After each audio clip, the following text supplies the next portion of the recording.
ओम शांति। शिव बाबा दाता है, विधाता है, वरदाता है। हर पल हम पर बेहद का प्यार, बेहद की खुशियाँ, बेहद का आनंद, बेहद की शांति लुटाता ही है।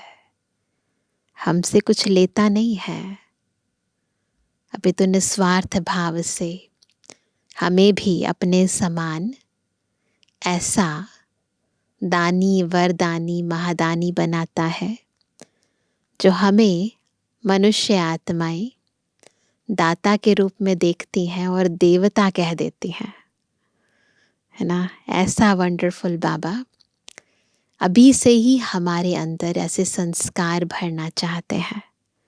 इसलिए बाबा बार बार हमें कहते हैं, बच्चे मांगना नहीं है किसी से, देना है, क्योंकि देवता बनना है। तो आज की मुरली हमारे अंदर इस दातापन का गुण न उजागर कर रही है। तो आज है 29 अगस्त 2024। बाबा के मधुर महावाक्य हैं, मीठे बच्चे, तुम यहाँ पढ़ाई पढ़ने के लिए आए हो। तुम्हें आंख बंद करने की दरकार नहीं। पढ़ाई आंख खोल कर पढ़ी जाती है। देखो, सब चेक करो अपनी आंखों को, एक दूसरे को नहीं, अपनी आंखों को चेक करो। आंखें बंद हैं या खुली हैं? तो पढ़ाई आंख खोल कर पढ़ी जाती है। प्रश्न है, भक्ति मार्ग में कौन सी आदत भक्तों में होती है जो अब तुम बच्चों में नहीं होनी चाहिए? कौन सी आदत? उत्तर है, भक्ति में किसी भी देवता की मूर्ति के आगे जाकर कुछ न कुछ मांगते रहते हैं। उन्होंने मांगने की ही आदत पड़ जाती है। लक्ष्मी के आगे जाएंगे तो धन मांगेंगे, लेकिन मिलता कुछ नहीं। अब तुम बच्चों में यह आदत नहीं। तुम तो बाप के वर्षे के अधिकारी हो। तुम सच्चे विचित्र बाप को देखते रहो, इसमें ही तुम्हारी सच्ची कमाई है। बस यही करो, देखते रहो। गीत है ना, दिल करे बाबा तुझे देखता रहूं। बस देखते देखते कमाई होती जाएगी। ओम शांति। रूहानी बाप बैठ रूहानी बच्चों को समझाते हैं। तो सब कौन बैठे हैं? हम रूहें बैठी हैं। यह पाठशाला है, परंतु यहाँ कोई चित्र अर्थात देहधारी को नहीं देखना है। यहाँ देखते भी बुद्धि उस तरफ जानी चाहिए जिसको कोई चित्र नहीं है। स्कूल में बच्चों का अटेंशन हमेशा टीचर में रहता है, क्योंकि वह पढ़ाते हैं तो ज़रूर उनका सुनना है, फिर रिस्पॉन्ड करना है। टीचर को देखते हैं ना, टीचर पढ़ाते हैं, फिर रिस्पॉन्ड भी करेंगे। टीचर प्रश्न पूछेगा तो इशारा करेंगे ना, मैं बताता हूँ, है ना। टीचर क्वेश्चन पूछते हैं तो सब बच्चे हैंड रेज करते हैं, है ना, तो रिस्पॉन्ड करेंगे। यहाँ यह है विचित्र स्कूल, क्योंकि विचित्र पढ़ाई है जिसका कोई चित्र नहीं है। तो पढ़ाई में आंखें खोलकर बैठना चाहिए ना। स्कूल में टीचर के सामने कभी आंखें बंद करके बैठते हैं क्या? भक्ति मार्ग में हिरे हुए हैं। भक्ति में तो आंखें बंद करके बस भजन जपते रहते हैं। आंखें बंद कर माला जपना आदि। साधु लोग भी आंखें बंद करके बैठते हैं। वह तो स्त्री को देखते भी नहीं है। किस लिए नहीं देखते? कि कहाँ मन चलायमान ना हो जाए।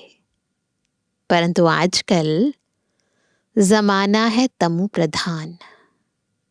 बाप तुम बच्चों को समझाते हैं, यहाँ तुम भल देखते हो शरीर को, परंतु बुद्धि, ये बात है बुद्धि की, परंतु बुद्धि उस विचित्र को याद करने में रहती है।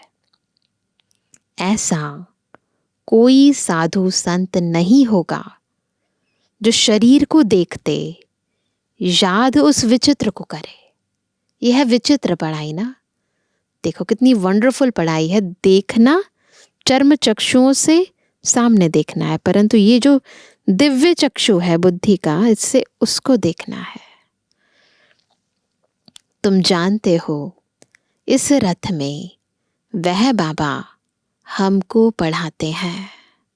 ब्रह्मा बाबा के रथ में शिव बाबा हमको पढ़ाते हैं। वह बोलते हैं, करती तो सब कुछ आत्मा ही है, शरीर तो कुछ भी नहीं करता। आत्मा सुनती है, रूहानी ज्ञान व जिस्मानी ज्ञान सुनती सुनाती आत्मा ही है। बिल्कुल ऐसे सोल कॉन्शियस होकर फील करें कि कैसे मैं आत्मा अपनी शक्ति से इन कानों से सुनती हूँ, इस मुख से बोलती हूँ, है ना। तो मैं करती हूँ, मैं आत्मा करती हूँ, ना कि ये बॉडी करती है। आत्मा जिस्मानी टीचर बनती है, जो दुनिया के अंदर ओहदे मिलते हैं, टीचर बनती है। शरीर द्वारा जिस्मानी पढ़ाई पढ़ते हैं, वह भी आत्मा ही पढ़ती है। संस्कार अच्छे व बुरे आत्मा ही धारण करती है।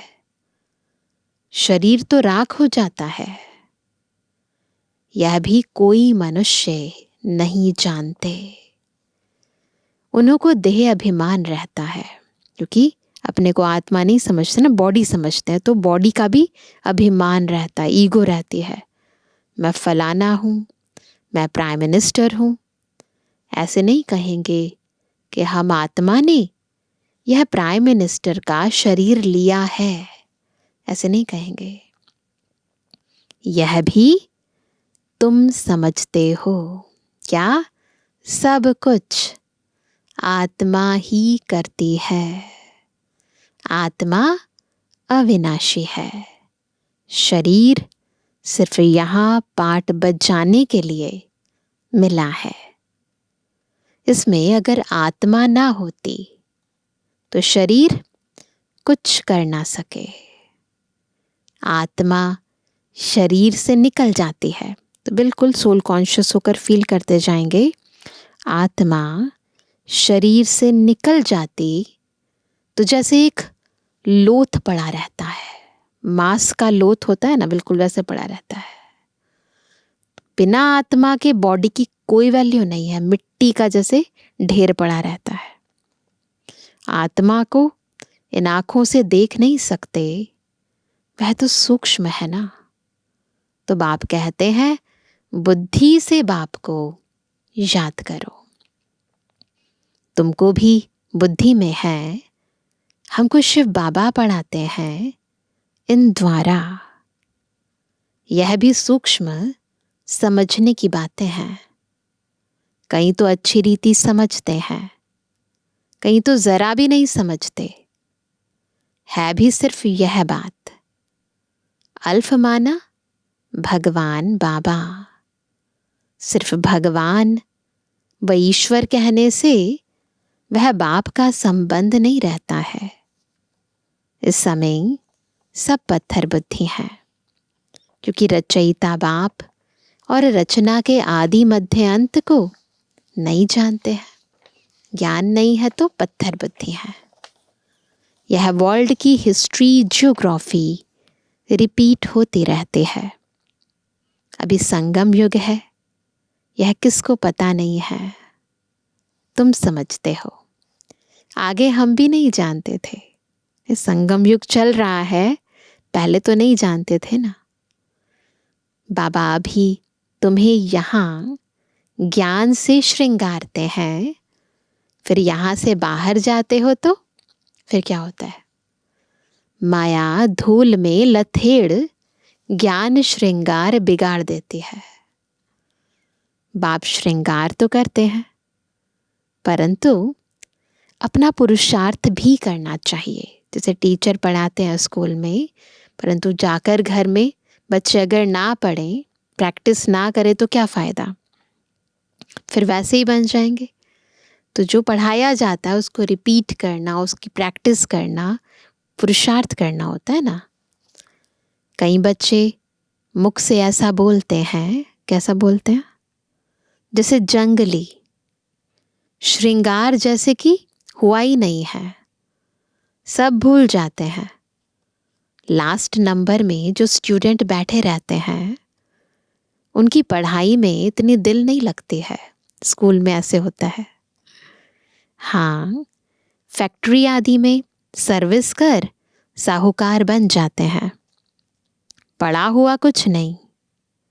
यह तो बहुत ऊंच पढ़ाई है ना। पढ़ाई बगैर तो भविष्य पद मिल नहीं सकता है। यहाँ तुमको फैक्ट्री आदि में बैठकर कोई काम नहीं करना है जिससे धनवान बनना है। यह तो सब कुछ खलास होना है। साथ में चलेगी सिर्फ अविनाशी कमाई। पक्का कर लो। इसलिए ये कमाई बहुत करनी है, पल पल करनी है। तुमको मालूम है मनुष्य मरते हैं तो खाली हाथ जाते हैं। दुनिया में कहते हैं ना, खाली हाथ आए थे खाली हाथ जाएंगे। साथ में कुछ भी ले नहीं जाएंगे। तुम्हारे हाथ भर तो जाएंगे। इसको कहा जाता है सच्ची कमाई। वो लोग जो कमाई कर रहे हैं झूठी कमाई है, इसी दुनिया में कमा रहे हैं और यहीं पर रह जानी है। हम जो कमाई कर रहे हैं यह सच्ची कमाई, यहाँ भी साथ रहती है। जब बाबा के पास जाते हैं तो भी साथ रहती है। बाबा के पास रहते हैं, फिर उसके बाद जो जन्म लेते हैं वहाँ भी साथ रहती है। यह सच्ची कमाई, अविनाशी कमाई। ये सच्ची कमाई तुम्हारी होती है 21 जन्मों के लिए। बेहद का बाप ही सच्ची कमाई कराते हैं। तुम बच्चे देखते हो इस चित्र को, परंतु याद करते हो विचित्र बाप को। क्योंकि तुम भी आत्मा हो तो आत्मा अपने बाप को ही देखती है ना। सामने ब्रह्मा बाबा बैठकर हम सबको ज्ञान सुना रहे ना। चित्र तो ब्रह्मा बाबा का ही रहता है ना पीछे, परंतु वास्तविकता में बुद्धि से आत्मा शिव बाबा को याद करती है, उनसे पढ़ती है।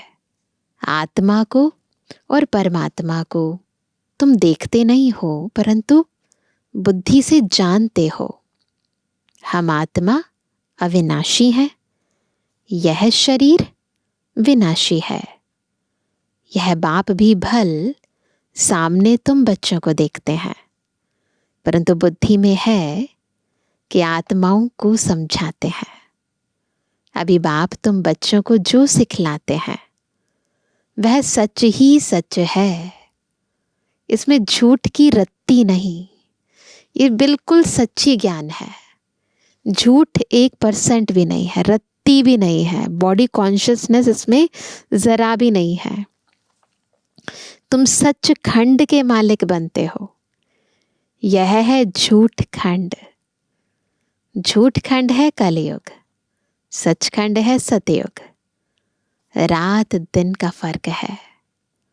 सतयुग में दुख की बात होती नहीं, दुख की बात भी नहीं होती। नाम ही है सुख धाम। उस सुख धाम का मालिक तो बेहद का बाप ही बनाएंगे। उनका कोई चित्र नहीं और सबके चित्र हैं। चित्र यानी बॉडी है। उनकी आत्मा का नाम फिरता है क्या, चेंज नहीं होता ना। उनका नाम ही है शिव, और सबको आत्मा ही आत्मा कहते। बाकी शरीर का नाम पड़ता है।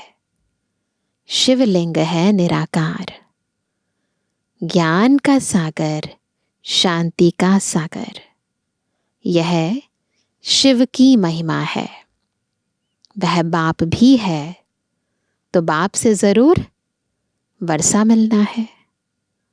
रचना को रचना से वर्षा नहीं मिलता, रचता से रचना को मिलता है ना।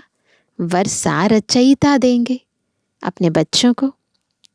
अपने बच्चे होते भाई के बच्चों को वर्षा देंगे क्या? यह भी बेहद का बाप अपने बेहद के बच्चों को वर्षा देते हैं। यह पढ़ाई है ना। जैसे पढ़ाई से मनुष्य बैरिस्टर आदि बनते हैं, पढ़ाने वाले से और पढ़ाई से योग रहता है। यह तो पढ़ाने वाला है विचित्र। तुम भी आत्माएं विचित्र हो, पढ़ाने वाला भी विचित्र, आत्मा भी विचित्र। बाप कहते हैं मैं आत्माओं को पढ़ाता हूँ। तुम भी समझो हमको बाप पढ़ाते हैं। एक ही बार बाप आकर पढ़ाते हैं। पढ़ती तो आत्मा है ना। दुख सुख आत्मा भोगती है ना। तो बाबा जो ज्ञान देते हैं वो ज्ञान धारण भी आत्मा में होता है ना। और दुख और सुख की महसूसता दोनों आत्मा ही करती है, परंतु शरीर द्वारा। सुख दुख आत्मा शरीर द्वारा भोगती है। ज्ञान भी आत्मा शरीर द्वारा सुनती है। आत्मा निकल जाए तो फिर भल शरीर को कितना भी मारो, जैसे मिट्टी को मारते हो। तो बाप बार बार समझाते हैं अपने को आत्मा समझ बाप को याद करो। यह तो बाबा जानते हैं, नंबरवार धारणा करते हैं। कोई तो बिल्कुल जैसे बुद्धू हैं, कुछ नहीं समझते। ज्ञान तो बड़ा सहज है, अंधा लूला लंगड़ा भी समझ सकते हैं, क्योंकि यह तो आत्मा को समझाया जाता है ना। आत्मा लूली लंगड़ी नहीं होती, शरीर होता है। बाप कितना अच्छी रीति बैठ समझाते हैं। परंतु भक्ति मार्ग की आदत क्या है? आंख बंद करके बैठने की पड़ी हुई है। तो फिर क्या करते हैं? तो यहां भी आंखें बंद कर बैठते हैं, जैसे मतवाले। बाप कहते हैं आंखें बंद ना करो, सामने देखते हुए भी बुद्धि से बाप को याद करो। सामने बॉडी को देख रहे हैं, सुनाने वाला तो बॉडी वाला है ना। तो देख रहे हैं सामने, जैसे साकार मुरली है तो देखते हैं सामने ब्रह्मा बाबा को, परंतु वास्तव में याद करना है शिव बाबा को। तो सामने देखते हुए भी बुद्धि से बाप को याद करो, तभी विकर्म विनाश होंगे। कितना सहज है। फिर भी कहते क्या कहते हैं? सबकी क्या कंप्लेंट होती है? बाबा हम याद नहीं कर सकते हैं। अरे लौकिक बाप जिससे हद का वर्षा मिलता है, उनको तो मरने तक भी याद करते। यह तो सब आत्माओं का बेहद का बाप है, उनको तुम याद नहीं कर सकते हो। जिस बाप को बुलाते भी हैं, ओ गॉड फादर गाइड मी, बुलाते हैं ना, गाइड करो बाबा। भगवान को गाइड भी कहते हैं ना। तो कहते हैं ओ गॉड फादर गाइड मी। वास्तव में यह कहना भी रॉन्ग है। बाप सिर्फ एक का तो गाइड नहीं है, वह तो बेहद का गाइड है। सब आत्माओं को बाबा ले जाते हैं, एक को थोड़ी लिबरेट करेंगे। बाप कहते हैं मैं सबकी आकर सदगति करता हूँ। मैं आया ही हूँ सबको शांति धाम भेज देने। यहाँ मांगने की दरकार नहीं। बेहद का बाप है ना, वह तो हद में आकर मी मी करते रहते हैं। दुनिया में बाबा कहते हैं हद में आकर मी मी करते रहते हैं। हे परमात्मा मुझे सुख दो, दुख मिटाओ, हम पापी नीच हैं, आप रहम करो। बाप कहते हैं, मैं बेहद की पुरानी सृष्टि को नया बनाने आया हूँ। नई सृष्टि में देवता रहते हैं। मैं हर 5000 वर्ष बाद आता हूँ, जबकि तुम पूरे पतित बन जाते हो। जब हम पूरे पतित बन जाते हैं तब बाबा आते हैं। यह है ही आसुरी संप्रदाय। सतगुरु तो एक ही है, सच बोलने वाला। वही बाप भी है, टीचर भी है, सतगुरु भी है। बाप कहते हैं, यह माताएं ही स्वर्ग का द्वार खोलने वाली हैं। लिखा हुआ भी है गेटवे टू हेवन, है ना। गेटवे टू हेवन यानी स्वर्ग जाने का गेट है ये रास्ता उस गेट की तरफ ले जाता है जो स्वर्ग में खुलता है। तो कौन है माताएं जो ज्ञान सुनाती हैं, बहनें ज्ञान सुनाती हैं। इस ज्ञान को सुनने से हेवन में चले जाएंगे। परंतु यह भी मनुष्य समझ थोड़ी सकते हैं। नरक में पड़े हैं ना, तब तो बुलाते हैं। अब बाबा तुमको स्वर्ग में जाने का रास्ता बताते हैं। बाप कहते हैं, मैं आता ही हूँ पतितों को पावन बनाने और वापस ले जाने। अब अपने को आत्मा समझ बाप को याद करो तो तुम्हारे पाप कट जाएंगे। सबको एक ही बात सुनाओ कि बाप कहते हैं, माया जीत जगत जीत बनो। ये बात सुनाओ। जो माया पर जीत पाता है वही जगत पर जीत पाता है, जगत का मालिक बनता है। मैं तुम सबको जगत का मालिक बनाने का रास्ता बताता हूँ। फिर लक्ष्मी की दीप माला पर पूजा करते हैं, उनसे धन मांगते हैं। ऐसे नहीं कहते हेल्थ अच्छी करो, आयु बड़ी करो। लक्ष्मी से तो धन ही मांगते हैं ना। तुम तो बाप से वर्षा लेते हो, आयु कितनी बड़ी हो जाती है। अभी क्या क्या दे रहे हैं बाबा हमें? हेल्थ, वेल्थ, हैप्पीनेस सब दे देते हैं। वह तो लक्ष्मी से सिर्फ ठिकरियां मांगते हैं, है ना। इस दुनिया के अंदर जो धन है वो क्या है? ठिकरियां हैं। वह भी मिलती थोड़ी हैं। ऐसे थोड़ी ना लक्ष्मी का पूजन करते हैं तो पैसे मिल जाते हैं। यह एक आदत पड़ गई है। देवताओं के आगे जाएंगे, क्या करेंगे? जाकर क्या करते हैं? भीख मांगने। यहाँ तो तुमको बाप से कुछ भी मांगना नहीं है। यहाँ बिन मांगे बाबा सब कुछ दे देते हैं। तुमको तो बाप कहते हैं, माम एकम याद करने से मालिक बन जाएंगे और सृष्टि चक्र को जानने से चक्रवर्ती राजा बन जाएंगे। बाबा को याद करने से मालिक बन जाएंगे, सृष्टि चक्र को जानने से क्या बन जाएंगे? चक्रवर्ती राजा बन जाएंगे। तो याद करना है और सृष्टि चक्र को भी याद करना है। स्वदर्शन चक्रधारी भी बनना है। दैवी गुण भी धारण करने हैं। इसमें कुछ बोलने की दरकार नहीं रहती। जबकि बाप से स्वर्ग का वर्षा मिलता है। अभी तुम इनकी पूजा करेंगे क्या? तुम जानते हो हम खुद ही यह बनते हैं। फिर इन 5 तत्वों की क्या पूजा करेंगे? ज्ञान हो गया ना। हमको विश्व की बादशाही मिलती है तो यह क्या करेंगे, है ना। अभी तुम मंदिर आदि में नहीं जाएंगे। बाप कहते हैं यह सब भक्ति मार्ग की सामग्री है। व्रत, जप, पूजा, अर्चना ये सब भक्ति मार्ग की सामग्री है। ज्ञान में तो है एक अक्षर। कौन सा वो अक्षर? मामेकम याद करो। बस याद से तुम्हारे पाप कट जाएंगे, सतोप्रधान बन जाएंगे। तुम ही सर्वगुण संपन्न थे, फिर बनना पड़े। यह भी समझते नहीं। पत्थर बुद्धियों से बाप को कितना माथा मारना पड़ता है।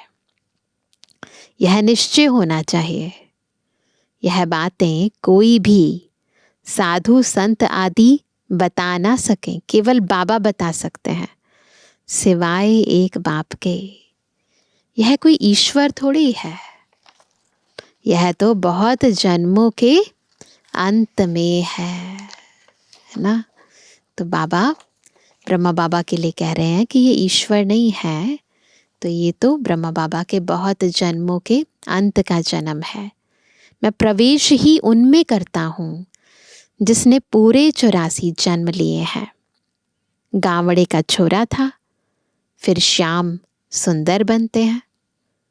यह तो पूरा गावड़े का छोरा था, फिर जब कुछ साधारण बना तो बाबा ने प्रवेश किया। शुरू में दिखाते हैं ना बचपन ब्रह्मा बाबा का, तो बहुत ही जैसे गावड़े का छोरा गरीब थे, तो फिर धीरे धीरे धीरे बाद में बाबा ने कहा साधारण बना, यानी फिर हीरे जवाहरात के व्यापारी बने। बाबा कहते हैं कि वो साधारण बने तो बाबा ने उनमें प्रवेश किया। बाबा ने कहा तो बाबा ने कहा फिर जब कुछ साधारण बना तो बाबा ने प्रवेश किया, क्योंकि इतनी भट्ठी बननी थी। तो बाबा को इतने भट्टी की संभाल करने के लिए धन की तो ज़रूरत थी ना, तो इसीलिए बाबा ने उसका भी राज बताया। इसीलिए उनका ऐसा व्यापारी बने और इतना धन धान्य से संपन्न बने, ताकि उस धन को बाबा की सेवा में प्रयोग कर सके। तो ये भी बाबा की सारी गतमत कहते हैं, तुम ही जानो। तो बाबा का सारा ड्रामा रचा हुआ है कि कैसे उस आत्मा को ऊपर उठाना है, फिर उसके धन को सफल कराना है। तो इतनी भट्टी बननी थी, इन्हों को खिलाएंगे कौन? तो ज़रूर साधारण भी चाहिए ना, धन तो चाहिए ना। ये सब समझने की बातें हैं। बाप खुद कहते हैं, मैं इनके बहुत जन्मों के अंत में प्रवेश करता हूँ।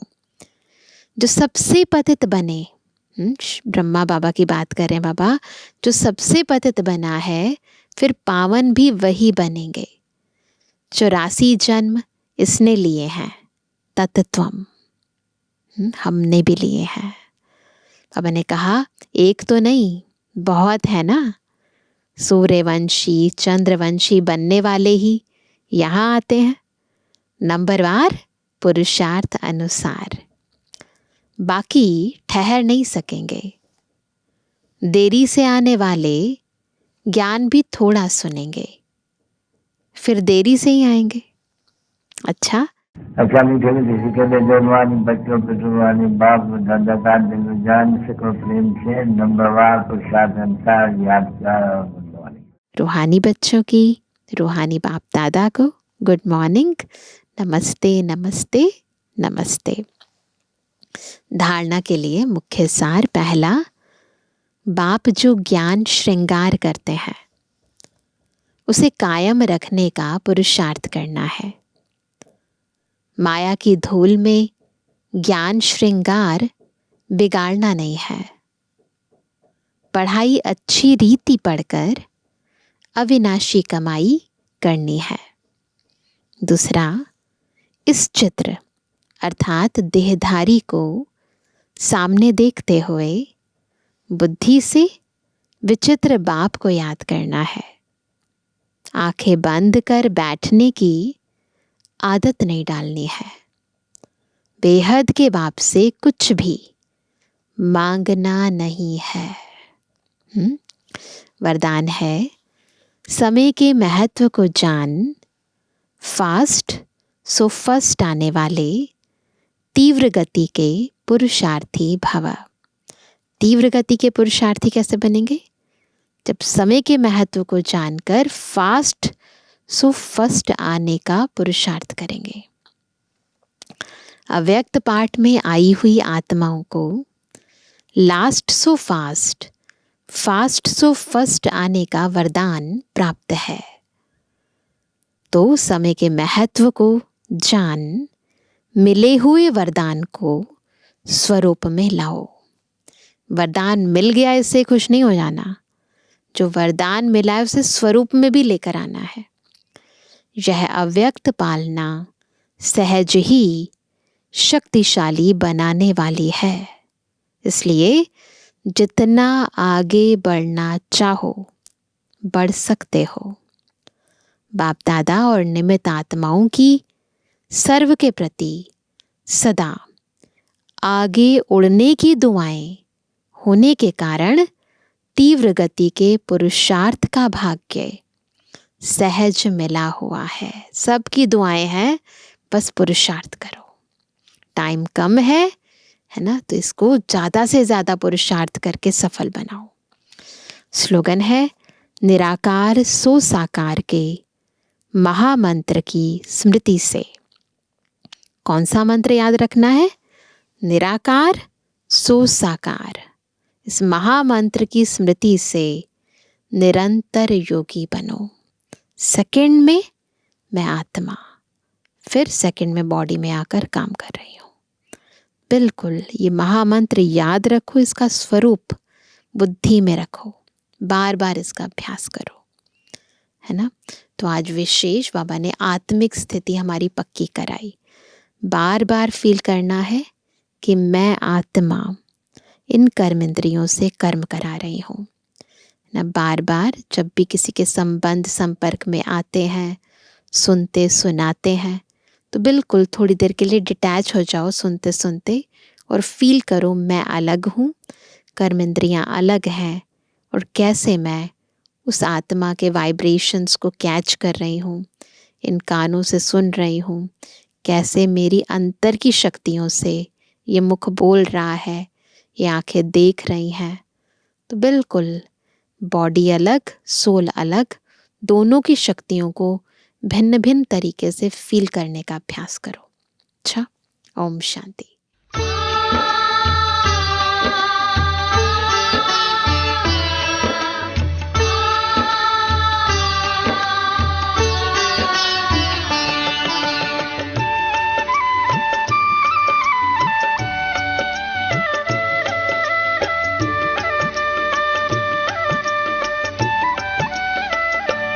प्यारे बाबा तुम्हारा यही कहना है, पहने रहना गुणों का यूं ही गहना है।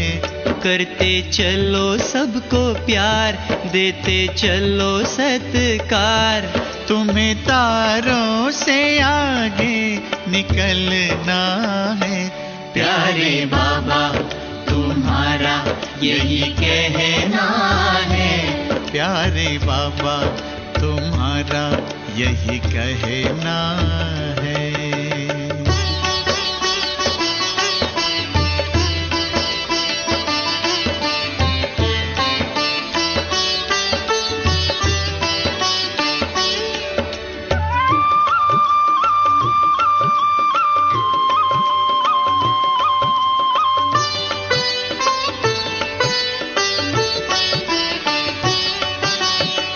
गगन से ऊंचे रखो विचार, धरती जैसा धैर्य अपार, नैनों में रूहानी प्यार, नैनों में रूहानी प्यार। बेहद में रहना, नाहद में ठहरना, सदा नदिया सा बहते रहना है। प्यारे बाबा तुम्हारा यही कहना है, प्यारे बाबा तुम्हारा यही कहना है।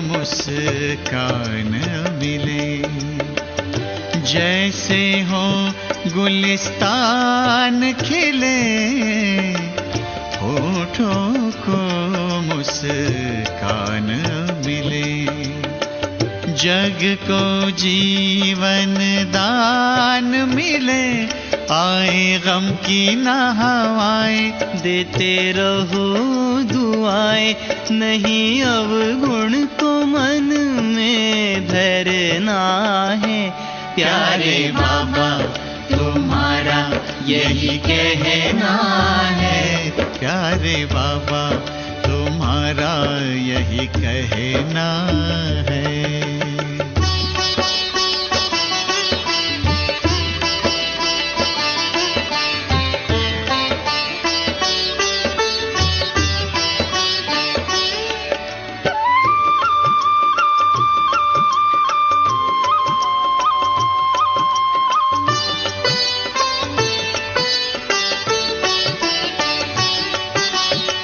कथनी करनी एक बने, कर्म तुम्हारे नेक बने, देख के और अनेक बने, देख के और अनेक बने। तुमको योगी बन के रहना, पावन पावन ऐसे बनना, जैसे निर्मल सा झरता झरना है। प्यारे बाबा तुम्हारा यही कहना है, पहने रहना गुणों का यूं ही गहना है। करते चलो सबको प्यार, देते चलो सत्कार, तुम्हें तारों से आगे निकलना है। प्यारे बाबा तुम्हारा यही कहना है, प्यारे बाबा तुम्हारा यही कहना है।